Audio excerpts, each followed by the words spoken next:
everyone. I'm going to speak for a little bit longer than we normally let people. I don't think that's because I'm the chair of the board. Hi, I'm Bex Bowsher. I'm a white woman and I'm mid-30s with glasses, and I use she, her pronoun. I'm a director, playwright and dramaturg. I also am the development manager for a disability charity called Difference. I'm also disabled and neurodivergent. Today I'm here as chair of the board of Performing Theatre, and what I'm going to start with is setting some of the disability context for today. The UK House of Lords currently estimates that 23% of working adults are disabled, rising from 19% in 2011. In the northeast of England, we have one of the highest levels of disability in the UK, with an estimated 29% of the population having a disability. And perhaps it's not a coincidence that we also have the highest levels of poverty and inequality. I wanted to use my time today to highlight that incremental change makes things better, but I found it particularly hard this week because every time I've opened my phone or turned on the news, I'm flooded by the UK government's commitment to the Tory playbook. The announced changes to disability welfare policy by Labour are going to kill people, and I can't, in good conscience, stand on a platform and not address it. Reducing disabled people's benefits won't make us any less sick or disabled. It will push people further into poverty. Everyone should be able to live a decent life, whether they can work or not.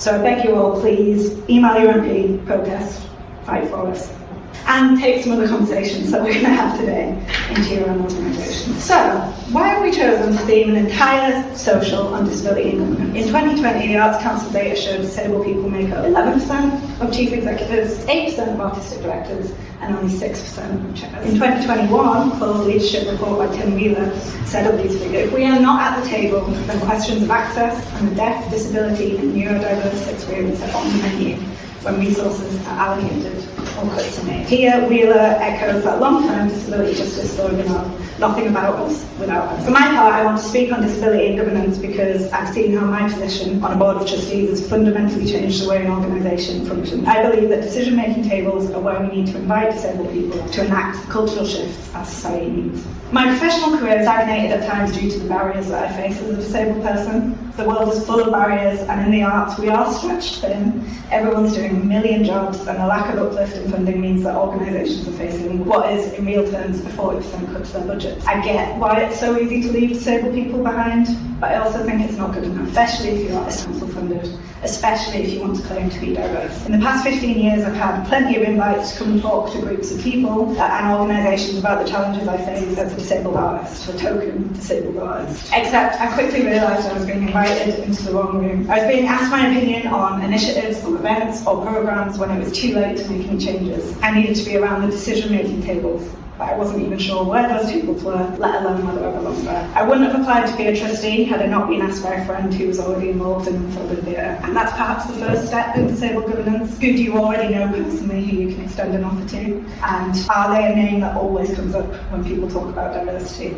If so, maybe you need to think beyond your silos. And I certainly wouldn't have continued to join the board if it wasn't for the welcome from the CEO and the then chair. They reassured me that I didn't need to understand accounts at a forensic level for my contribution to be valued. And valuing everyone's contribution and giving everyone a chance to input, ask questions, there were no stupid questions, and speak was so important for helping me get over my imposter syndrome. But what does it mean to invite a disabled person into a space? And have you thought about the barriers they face coming into that room? In my case, my main barrier initially was imposter syndrome, but inadvertently Unfolding Theatre met access needs that at the time I didn't even realise I had. They were able to devote some time before meetings to talk me through the papers. They encouraged me to ask questions when I didn't understand and help me understand how the company functioned. Any organisation wanting to improve the diversity of their board should only do so after thinking about how they will create the capacity to support that person joining them. It needs to be made someone's responsibility. Upon joining the board, I introduced a social model of disability, which, if you don't know what that is, go away and look it up.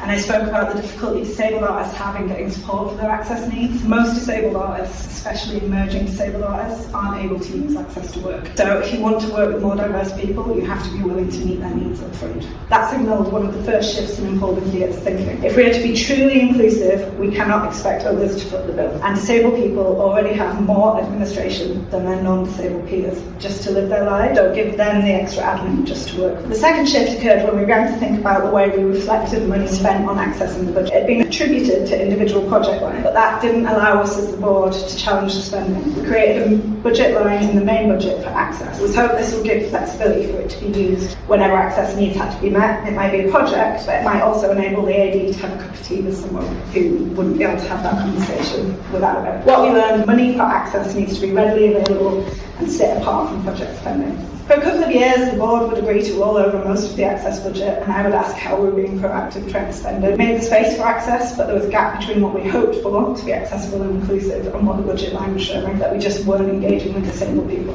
This was the next step in our thinking. Having the desire and the budget is the start, but you have to be active in seeking out engagement. Now, I know Annie has written very eloquently about how budget and access are tied together, so I'm not going to reiterate all of that excellent work here, but I will reiterate that Unfolding Theatre's commitment to access and inclusion has meant we've gone from having a couple of £100 in a budget line rolled over year to year to spending over £10,000 annually, and that is growing. And those costs are not met by increased funding from Arts Council or access to work or any other specific funding scheme. We've been very careful to create a group of trustees who are constantly open to learning.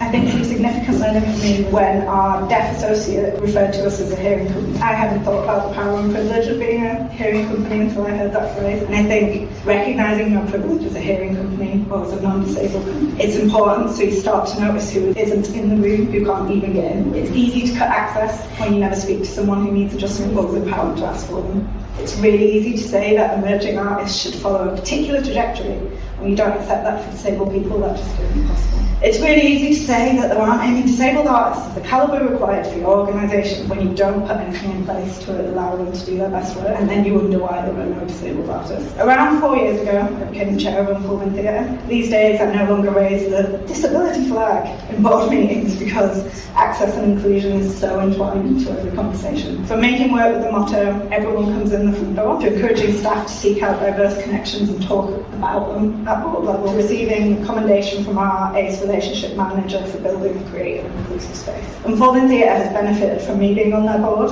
and their audiences and staff and participants have all benefited from Unfolding's continuing pursuit of more diversity, more inclusion and more access. And the arts of the North East have benefited from all of us shouting loudly, it can be done. But I've also benefited from my trusteeship. I know how to run a theatre company and a charity now. I get to sit in rooms with people who would not have met with me if I wasn't a chair before. And when they try to dismiss what I'm telling them, and they do, it's about money, time, capacity, I'm firm in my belief that it's about willingness. I get to point at Unfolding Theatre and say, change is coming, be a leader, don't wait to be forced to do it. Looks like I've kind of taught myself back to the positive. I believe that governance is a big part of changing the world for the better for disabled people. You've just got to invite us to the table and make sure the table is fit for them. So I'm going to leave you with 6 practical things that we do to or offer to make our governance more accessible for disabled people. So number 1, board papers. We send out board papers 2 weeks in advance, and the minutes 2 weeks after. Points for discussion are marked in bold in the agenda and reports. Digital copies of the papers allow people to adjust it to their own needs. Different physical formats, coloured paper, font size, etc. are available if people need it. Number 2, I'm available to other trustees before every board meeting to answer questions or go through headline points. Number 3, all our meetings are held in hybrid fashion, on Zoom and in person. Trustees take part by speaking, signing or typing, or by sending emails outside of the meetings. Number 4, we take a holistic view of access needs. Diagnosis is not required for support to be given. We meet the access costs of the trustees and staff, as we also try to have the staff representative at every board meeting. Number 5, our inclusive recruitment policy applies to trustee recruitment, including accessible formats, multiple ways of applying, and stress on our interest in the person, not how well they come across on paper. To that end, I think we've met with all of our trustee applicants in the last few years in person. 6, trustees are invited to any disability training that the staff might be undertaking and are introduced to the social model of disability. We by no means got it completely right, but my work with Unfolding Theatre gives me hope that there's a better, more inclusive world that can be built.